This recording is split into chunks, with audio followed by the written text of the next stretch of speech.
ತಾವು ಅವಾಗ್ಲೇನೆ ಕೇಳಿದ್ರಿ ಈ ವರ್ಷ ಏನು ವ್ಯವಸ್ಥೆಗಳನ್ನ ತಾವು ಮಾಡ್ಕೊಂಡಿದ್ದೀರಾ ಅಂತ ಅಂದ್ಕೊಂಡು ನಾವು ಪಾರದರ್ಶಕವಾಗಿ ಸೀಟು ಹಂಚಿಕೆ ಮಾಡುವಂಥದ್ದಕ್ಕೆ ಸಾಕಷ್ಟು ವ್ಯವಸ್ಥೆಗಳನ್ನ ಕಳೆದ ವರ್ಷ ಇಂಟ್ರೊಡ್ಯೂಸ್ ಮಾಡಿದ್ವಿ. ಈ ವರ್ಷ ಅದನ್ನು ಕಂಟಿನ್ಯೂ ಮಾಡ್ತಾ ಇದ್ವಿ. ಏನಪ್ಪ ಅದು ಪಾರದರ್ಶಕ ವ್ಯವಸ್ಥೆ ಅಂತಂದರೆ, ನಾನು ಹಿಂದೆ ಹೇಳಿದ್ನಲ್ಲ, ಸೀಕ್ರೆಟ್ ಕೀ ಲಾಗಿನ್ ಪಾಸ್ವರ್ಡ್ನ ವೆರಿಫಿಕೇಶನ್ ಸ್ಲಿಪ್ಪಲ್ಲಿ ಕೊಟ್ಬಿಡ್ತಿದ್ವಿ. ಅದನ್ನು ಅವರು ಬೇರೆಯವ್ರಿಗೆ ಕೊಟ್ಬಿಟ್ಟು ಮಿಸ್ಯೂಸ್ ಆಗ್ತಿತ್ತು. ಅದಕ್ಕೆ ನಾವು ಕಳೆದ ವರ್ಷದಿಂದ ಈ ಬಾರಿ ಸಹ ಅದನ್ನು ಮುಂದುವರಿಸಿದ್ದೀವಿ. ತಾವು ರಿಜಿಸ್ಟರ್ ಮಾಡಿರುವಂಥ ಮೊಬೈಲಿಗೆ ಪ್ರತಿ ಸಾರಿ ತಾವು ಲಾಗಿನ್ ಆಗಬೇಕು ಅಂದರೆ OTP ಹೋಗುತ್ತೆ. ಜೊತೆಗೆ ತಾವು ಫೇಸನ್ನ ನಮ್ಮ ವೆಬ್ ಕ್ಯಾಮಲ್ಲಿ ತೋರಿಸಿದ್ರೆ ಫೇಶಿಯಲ್ ರೆಕಗ್ನೈಸೇಷನ್ ಆಧಾರದ ಮೇಲೆ ಯಾವ ಫೇಸು ನೀವು ಅಪ್ಲಿಕೇಶನ್ ಹಾಕುವಂಥ ಸಂದರ್ಭದಲ್ಲಿ ಒಂದು ಫೋಟೋ ಅಪ್ಲೋಡ್ ಮಾಡಿದ್ದೀರಾ, ಅದು ಮತ್ತೆ ಈಗ ತಾವು ಲಾಗಿನ್ ಆಗ್ತಾ ಇರೋದು ಇಬ್ರು ಒಬ್ಬರೇನಾ ಅನ್ನುವಂಥದ್ದನ್ನು ಚೆಕ್ ಮಾಡಿ ನಮ್ದು option entry login portal open ಆಗುತ್ತೆ. ತಂತ್ರಜ್ಞಾನವನ್ನ ಬಳಸಿ ಈ ಅಕ್ರಮಗಳನ್ನ ತಡೆಗಟ್ಟುವಂಥದ್ದಕ್ಕೆ KE ಅವರು ನಾವು ನೂತನವಾಗಿ ವ್ಯವಸ್ಥೆಯನ್ನ ನಾವು ಪಾರದರ್ಶಕವಾಗಿ ಬಹಳ ರಚನಾತ್ಮಕವಾಗಿ ವ್ಯವಸ್ಥಿತವಾಗಿ ಒಂದು ಮೊದಲ ಹೆಜ್ಜೆ ಇದು ನೀವು ಇಟ್ಟಿರುವಂತದ್ದು ಅಂತ. ಎಸ್ ಸರ್, ಈಗ ಪ್ರತಿ ಬಾರಿನೂ ಕೂಡ ಕಂಬೈನ್ಡ್ ಒಂದು ಕೌನ್ಸಿಲಿಂಗ್ ಆಗ್ತಾ ಇತ್ತು. ಈ ಬಾರಿ ಒಂದು ವಿಶಿಷ್ಟವಾದ ಪರಿಸ್ಥಿತಿ ನಿರ್ಮಾಣ ಆಗಿದೆ. ಇದು ವಿದ್ಯಾರ್ಥಿಗಳಲ್ಲೂ ಪೋಷಕರಲ್ಲೂ ಒಂದು ರೀತಿ ಆತಂಕ, ಕಳವಳ ಇರುವಂಥದ್ದು ಸಹಜ.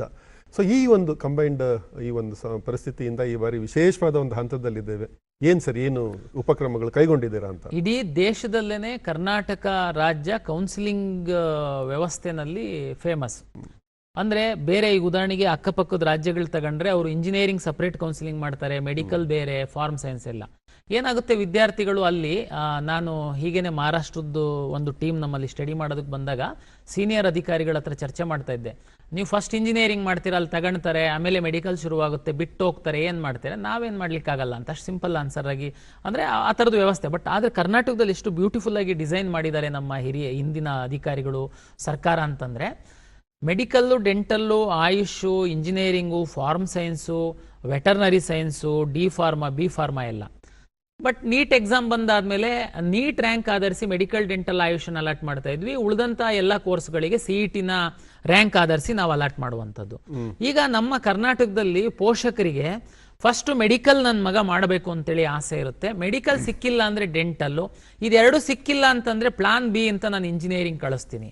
ಕೆಲವರು ಇಲ್ಲ ಮೆಡಿಕಲ್ಲು, ಅದು ಸಿಕ್ಕಿಲ್ಲ ಅಂದ್ರೆ ವೆಟರ್ನರಿ ಕಳಿಸ್ತೀನಿ. ನಾವು ಬೇರೆ ಬೇರೆ ಸಂದರ್ಭದಲ್ಲಿ ಕೌನ್ಸಿಲಿಂಗ್ ಮಾಡೋದ್ರಿಂದ ಏನಾಗುತ್ತೆ, ಅಲ್ಲಿ ಸೇರ್ಬಿಟ್ಟು ನಂತರ ಇದನ್ನ ಮಾಡಿದಾಗ ಅದು ಬಿಟ್ಟು ಬರ್ತಾನೆ, ಆ ಸೀಟನ್ನ ಯಾರಿಗೆ ಕೊಡೋದು, ಅವಾಗ ತುಂಬಾ ಕೆಳಗಡೆ ಇರುವಂತವ್ರಿಗೆ ಕೊಡೋದು. ಹಾಗಾಗಿ ನಮ್ದು ಕಂಬೈನ್ಡ್ ಕೌನ್ಸಿಲಿಂಗ್ ನಾವು ಮಾಡ್ತಾ ಇದ್ವಿ. ತುಂಬಾ ಅದ್ಭುತವಾಗಿತ್ತು. ನೀಟ್ ರ್ಯಾಂಕ್ ಆಧರಿಸಿ 3 ಕೋರ್ಸು, CET ರ್ಯಾಂಕ್ ಆಧರಿಸಿ ಇತರೆ ಕೋರ್ಸು.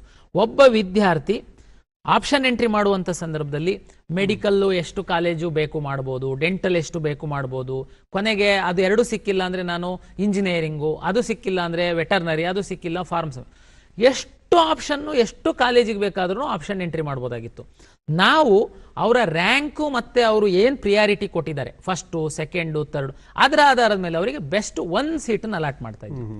ಈ ಸರಿ ನೀಟ್ ಎಕ್ಸಾಮ್ ಆಗೋದಕ್ಕೆ ಹೋಗಿ ನಮಗೆ ಆ ನೀಟ್ ರಿಸಲ್ಟ್ 21ಕ್ಕೆ ಎಕ್ಸಾಮ್ ಅಂದರೆ ಅದಾಗಿ 1 ತಿಂಗಳಿಗೆ ನಮಗೆ ರಿಸಲ್ಟ್ ಬರ್ಬೋದು. ಅದಾದ್ಮೇಲೆ ಮೆಡಿಕಲ್, ಡೆಂಟಲ್, ಆಯುಷ್ದು ಟೈಮ್ ಟೇಬಲ್ ಬರುತ್ತೆ. ಈಗ ನಾವು ಸರ್ಕಾರದ ಮಟ್ಟದಲ್ಲಿ ಈಗಾಗಲೇ ಇಂಜಿನಿಯರಿಂಗ್ ಉಳಿದಂಥ ಕೋರ್ಸ್ಗಳದ್ದು ಕೌನ್ಸಿಲಿಂಗ್ ಶುರು ಮಾಡೋದಕ್ಕೆ ನಾವು ಸಿದ್ಧರಾಗಿದ್ದೀವಿ. ಹಾಗಾಗಿ ಈ ಮೊದಲ ಬಾರಿಗೆ ನೀಟ್ ರ್ಯಾಂಕ್ ಆಧರಿಸಿ ಹಂಚಿಕೆ ಮಾಡುವಂಥದ್ದನ್ನ ಪ್ರತ್ಯೇಕವಾಗಿ, CET ರ್ಯಾಂಕು ಪ್ರತ್ಯೇಕವಾಗಿ ಮಾಡಬೇಕು ಅಂತ ತೀರ್ಮಾನ ಮಾಡಿದ್ದಾರೆ. ನಾನು ಪೋಷಕರು ವಿದ್ಯಾರ್ಥಿಗಳಿಗೆ ವಿನಂತಿ, ಪ್ರತ್ಯೇಕ ಅಂತಿದ್ದಂಗೆನೆ ನಾನು ಮೊದಲು ಬೇರೆ ರಾಜ್ಯದ ಉದಾಹರಣೆ ಕೊಟ್ಟಾಗ ಅನ್ಯಾಯ ಆಗ್ಬಿಡುತ್ತೆ ನಮಗೆ ಅಂತ ಭಾವಿಸಕ್ಕೆ ಹೋಗ್ಬೇಡಿ.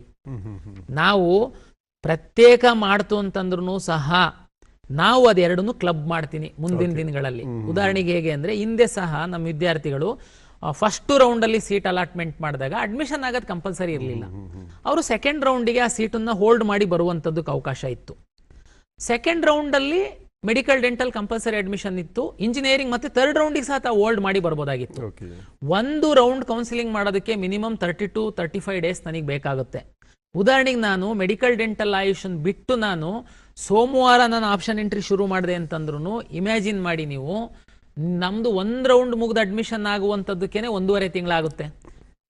ಮೆಡಿಕಲ್ಲಿಗೆ ಹೋಗುವಂತಹ ಒಬ್ಬ ವಿದ್ಯಾರ್ಥಿ ನಮ್ಮಲ್ಲಿ ಒಂದು ಪ್ರತಿಷ್ಠಿತ ಕಾಲೇಜಲ್ಲಿ ಇಂಜಿನಿಯರಿಂಗ್ ಸೀಟ್ ತಗೊಂಡಿದ್ದಾನೆ. ನಾನು ಅವನಿಗೆ ವಿನಂತಿ ಮಾಡುವಂಥದ್ದು, ನೀನು ನಮ್ಮಲ್ಲಿ ಸಿಕ್ಕಿದೆ ಅಂತಿದ್ದಂಗೆನೆ ಹೋಗಿ ಅಡ್ಮಿಷನ್ ಆಗಬೇಡ. ಯಾಕೆಂದ್ರೆ ನೀನು ಹೋಲ್ಡ್ ಮಾಡಿ ನೆಕ್ಸ್ಟ್ ರೌಂಡಿಗೆ ಬರೋದಕ್ಕೆ ಅವಕಾಶ ಇದೆ. ಯಾಕೆಂದ್ರೆ ಎಷ್ಟೇ ಡಿಲೇ ಆಯಿತು ಅಂತಂದ್ರೂ ಸೆಕೆಂಡ್ ರೌಂಡಲ್ಲಂತೂ 100ಕ್ಕೆ 100ರಷ್ಟು ನಾವು ನೀಟ್ ರಿಸಲ್ಟ್ ಬಂದು ಕೌನ್ಸಿಲಿಂಗ್ ಶುರು ಮಾಡ್ತೀವಿ. ಓಕೆ. ಈಗ ಉದಾಹರಣೆಗೆ ಒಂದು ಪ್ರತಿಷ್ಠಿತ ಕಾಲೇಜಲ್ಲಿ ಇಂಜಿನಿಯರಿಂಗು, ಪ್ರತಿಷ್ಠಿತ ಕಾಲೇಜಲ್ಲಿ ವೆಟರ್ನರಿ ಸೈನ್ಸ್ ತಗೊಂಡಿದ್ದಾನೆ. ಆ ಪ್ರತಿಷ್ಠಿತ ಕಾಲೇಜಲ್ಲಿ ಇಂಜಿನಿಯರಿಂಗ್ ವೆಟರ್ನರಿ ತಗೊಂಡಿರೋನು ಮೆಡಿಕಲಲ್ಲಿ ಸಹ ಅವನು ಒಳ್ಳೆ ರ್ಯಾಂಕೇನೆ ತಗೊಂತಾನೆ ಅಂತ ಅನ್ಕೊಂಡ್ರೆ, ನೀನು ಆ ಸೀಟ್ ತಗೊಂತಿದ್ದಂಗೆ ಅದನ್ನು ಹೋಲ್ಡ್ ಮಾಡು, ಸೆಕೆಂಡ್ ರೌಂಡಿಗೆ ಬಾ. ಸೆಕೆಂಡ್ ರೌಂಡಲ್ಲಿ ನಾವು ಮೆಡಿಕಲ್ ಕೌನ್ಸಿಲಿಂಗ್ ಶುರು ಮಾಡಿದಾಗ ನೀನು ಮೆಡಿಕಲ್ ಆಪ್ಷನ್ ಎಂಟ್ರಿ ಮಾಡ್ತೀಯಾ.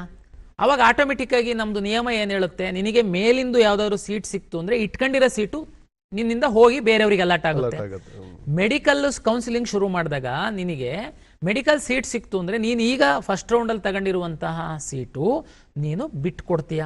ಅವಾಗ ಕೆಳಗಡೆ ನಿನ್ಕಿಂತ ಜಸ್ಟ್ ಮೆರಿಟೋರಿಯಸ್ ಸ್ಟೂಡೆಂಟ್ಸ್ಗೆ ಆ ಸೀಟ್ ಸಿಗುತ್ತೆ. ಸರ್, ಇಲ್ಲಿ ಇದು ರ್ಯಾಂಕಿಂಗ್ ಇಲ್ಲಿ ವ್ಯತ್ಯಾಸ ಆಗಲ್ವಾ, ಬೇರೆ ಇದಾಗಲ್ವಾ, ರ್ಯಾಂಕಿಂಗಿಗೆ ಒಂದು ಜಸ್ಟಿಫೈ ಆಗುತ್ತಾ ಇಲ್ಲಿ ಅಂತ, ಹೇಗೆ ಅಂತ? ಹೌದು, ಈಗ ಇದೇ ಜಸ್ಟಿಫೈ ಆಗುವಂತ ಹೇಳ್ತಿರುವಂತದ್ದು. ಹೇಗೆ ಅಂತಂದ್ರೆ, ಈಗ ಒಂದು ಮಗುಗೆ ನೀಟ್ ರ್ಯಾಂಕ್ ಒಂದಿದೆ, ಇಂಜಿನಿಯರಿಂಗ್ ರ್ಯಾಂಕು ಒಂದಿದೆ. ಎನಿವೇ ನಾವು ಹಿಂದೆ ಆದ್ರೂ ನೀಟ್ ರ್ಯಾಂಕ್ ಆಧರಿಸಿನೇ ಈ ಕೋರ್ಸಿಗೆ ಅಲಾಟ್ ಮಾಡ್ತಾ ಇದ್ವಿ. ಉಳಿದಿದ್ದು ನಮ್ದು KET, KCET ಅಲ್ಲಿ ಸಹ ನಾವು ಯಾವ ರೀತಿ ಕೊಡ್ತಾ ಇದೀವಿ ಅಂದ್ರೆ, ಇಂಜಿನಿಯರಿಂಗಿಗೆ ಒಂದು ಬೇರೆ ರ್ಯಾಂಕು, ಅಗ್ರಿಕಲ್ಚರಿಗೆ ಬೇರೆ ರ್ಯಾಂಕು, ವೆಟರ್ನರಿಗೆ ಬೇರೆ ರ್ಯಾಂಕು. ಸೀಟ್ ಅಲಾಟ್ ಮಾಡುವಂತಹ ಸಂದರ್ಭದಲ್ಲಿ ಸಹ ನೀಟ್ ರ್ಯಾಂಕ್ ಆಧರಿಸಿ ಮೆಡಿಕಲ್ಲು, ಡೆಂಟಲ್ಲು, ಆಯುಷು, ಇನ್ನು ಉಳಿದಂತೆ ಇಂಜಿನಿಯರಿಂಗ್ ಅಂದ್ರೆ engineering rank, farm science, agri, forestry, sericulture ಎಲ್ಲ, ಫಿಶರೀಸ್ ಅಂತಂದ್ರೆ ಫಾರ್ಮ್ ಸೈನ್ಸ್ ರ್ಯಾಂಕು, ವೆಟರ್ನರಿಗೆ ವೆಟರ್ನರಿ ಸೈನ್ಸ್ ರ್ಯಾಂಕು, ಈ ರೀತಿ ಅಲಾಟ್ ಮಾಡ್ತಾ ಇದ್ವಿ. ವ್ಯತ್ಯಾಸ ಯಾವುದೂ ಆಗಲ್ಲ. ನಾವು ಸಿಂಪಲ್ ಆಗಿ ಹೇಳೋದಂತಂದ್ರೆ, ಈ ಬಾರಿ ನಾವು ನೀಟು ಡಿಲೇ ಆಗಿರೋದ್ರಿಂದ KCET ಕೌನ್ಸಿಲಿಂಗ್ ನಾವೀಗ ತಕ್ಷಣ ಶುರು ಮಾಡ್ತಾ ಇದೀವಿ ಅಂದ ಮಾತ್ರಕ್ಕೆ ಮೆಡಿಕಲ್ ಎಕ್ಸಾಮ್, ನೀಟ್ ಎಕ್ಸಾಮ್ ಬರೀತಿರೋ ವಿದ್ಯಾರ್ಥಿಗಳು, ಪೋಷಕರು ಆತಂಕಕ್ಕೊಳಪಡುವಂತಹ ಅಗತ್ಯ ಇಲ್ಲ. ತಮಗೆ ಸಹ ನಿಮ್ಮ ಮಕ್ಕಳು 21 ತನಕ, ನಾನು ಉದಾಹರಣೆಗೆ ನಾಳೆ ಆಪ್ಷನ್ ಎಂಟ್ರಿ ಓಪನ್ ಮಾಡಿದ್ರು ಸಹ ನೀಟ್ ಪರೀಕ್ಷೆ ಬರಿತಾ ಇರುವಂತಹ ವಿದ್ಯಾರ್ಥಿಗಳಿಗೆ ನಾನು ಅಲೋ ಮಾಡಲ್ಲ. ದಯಮಾಡಿ ನೀವು ಸಹ ಬರಕ್ ಹೋಗ್ಬೇಡಿ ಆಪ್ಷನ್ ಎಂಟ್ರಿ ಮಾಡೋದಕ್ಕೆ. ದಯಮಾಡಿ 21ನೇ ತಾರೀಕು ಎಕ್ಸಾಮಿಗೆ ಸಿದ್ಧತೆಯನ್ನ ನಡೆಸಿ. ನಿಮಗೆ 21 ಆದ್ಮೇಲೆ ಸಹ ನಿಮಗೆ ಆಪ್ಷನ್ ಎಂಟ್ರಿಗೆ ಲಾಗಿನ್ ಓಪನ್ ಇರುತ್ತೆ, ಎಂಟ್ರಿ ಮಾಡ್ಬೋದು. ಯಾವುದೇ ಕಾರಣಕ್ಕೆ ಆಪ್ಷನ್ ಎಂಟ್ರಿ ಬಿಟ್ಬಿಟ್ಟಿದ್ದಾರೆ, ನಾನು ಎಂಟ್ರಿ ಮಾಡ್ಬಿಡೋಣ, ಮುಗ್ದೋಗ್ಬಿಡುತ್ತೆ, ನೋ, ಟೆನ್ಷನ್ ಮಾಡ್ಕೊಳಕ್ ಹೋಗ್ಬೇಡಿ. ನೀಟು ಇದೆಲ್ಲದಕ್ಕಿಂತನೂ ಪರೀಕ್ಷೆ ಇಂಪಾರ್ಟೆಂಟ್ ಇದೆ, ಅದು ಮರು ಪರೀಕ್ಷೆ ಆಗ್ತಾ ಇದೆ. ದಯಮಾಡಿ ನೀಟ್ ವಿದ್ಯಾರ್ಥಿಗಳು ನಮ್ಮ KCET ಕಡೆ ತಿರುಗಿ ನೋಡೋದಕ್ಕೆ ಹೋಗ್ಬೇಡಿ, ಆಪ್ಷನ್ ಎಂಟ್ರಿ ಕಡೆ ನೋಡೋದಕ್ಕೆ ಹೋಗ್ಬೇಡಿ. 21ನೇ ತಾರೀಕು ಪರೀಕ್ಷೆಗೆ ಮಾತ್ರ ಫೋಕಸ್ ಮಾಡಿ. 22ನೇ ತಾರೀಕಿಂದ ತಾವು ಆಪ್ಷನ್ ಎಂಟ್ರಿ ಮಾಡುವ. ಬಹಳ ಕ್ಲಿಯರ್ ಆಗಿದೆ ಸರ್, ಬಹಳ ಸ್ಪಷ್ಟವಾಗಿ ಹೇಳಿದ್ದಾರೆ ಎಲ್ಲ ವಿದ್ಯಾರ್ಥಿಗಳಿಗೂ.